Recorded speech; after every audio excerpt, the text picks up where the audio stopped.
Quem um dia irá dizer que não existe razão nas coisas feitas pelo coração? E quem irá dizer que não existe razão? Eduardo abriu os olhos, mas não quis se levantar. Ficou deitado e viu que horas eram, enquanto Mônica tomava um conhaque no outro canto da cidade, como eles disseram. Eduardo e Mônica um dia se encontraram sem querer. Conversaram muito mesmo pra tentar se conhecer. Carinha do cursinho de Eduardo que disse: tem uma festa legal e a gente quer se divertir.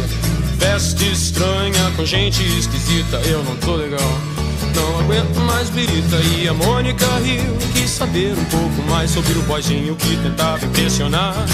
E Eduardo meio tonto só pensava em ir pra casa, é quase 2, eu vou me ferrar.